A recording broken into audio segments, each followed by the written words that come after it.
All right, PA Live continues now with David Yonkai from the LULAC Political Letter. Great to see you again. Happy to be here. Happy New Year. Happy New Year to you. It was a big year in 2018. Yes, it was. So let's get started with international stories. First international story would have to be Donald Trump going to Korea, North Korea. The only other president who went to Korea was Bill Clinton, and he wasn't president.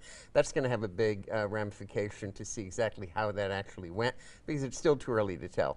Syria at this point, that was kind of like a one thing that he just kind of decided on himself. So the ramifications of that are going to be put together in terms of what's going to happen in 2018. That's going to be a story that'll go into 2019. Probably. All right, so that one's not done quite yet. Continuing over into the new year.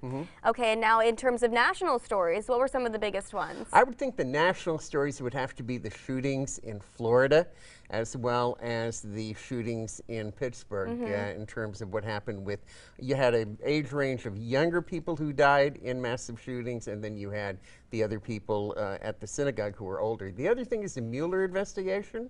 The Mueller investigation is going to be another story that's going to go into 2019. People have to realize that this is an investigation that really hasn't taken that long in terms of other investigations that went on from a special counsel. This was a investigation that was started by the president, and it's going to be top of mind in 2019.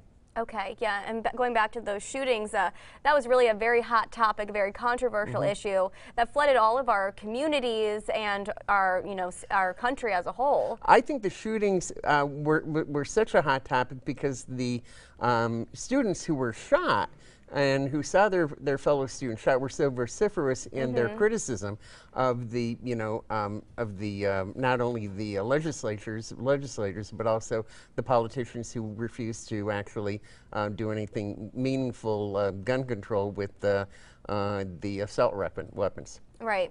And now let's take a look at the political side of things. The Supreme Court decision, how did that impact us locally? Locally, the Supreme Court decision, Pennsylvania Supreme Court decided that they wanted to reaffirm the districts, the congressional districts, and they actually did some redistricting. But the bottom line is here in northeastern Pennsylvania, we still have 2 Republican congressmen and 1 Democratic congressman. That's how we started out in 2018, and that's where we end up in 2019, despite that decision.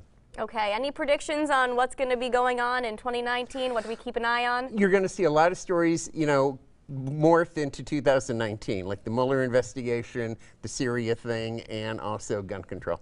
Okay, all right. And if people want to keep up with you and see what you're thinking and talking about, where can they go? It's the LULACpoliticalletter.blogspot.com. I urge you to look at it today because you are the top story in LULAC today, because you are one of the LULAC women we love in 2018. Oh, I didn't even know. Yeah, so you opened it up and you are there. You ring that bell, Jason. Yep, definitely. Oh, I could cry. That's so cute. Well, don't cry. Congratulations. Have a happy New Year. Thank you. So sweet. Well, we'll keep up with you. Always great to see you, David. Thanks so much for being here on PA Live today. Have a good 19. Take care. All right, you too. Bye-bye.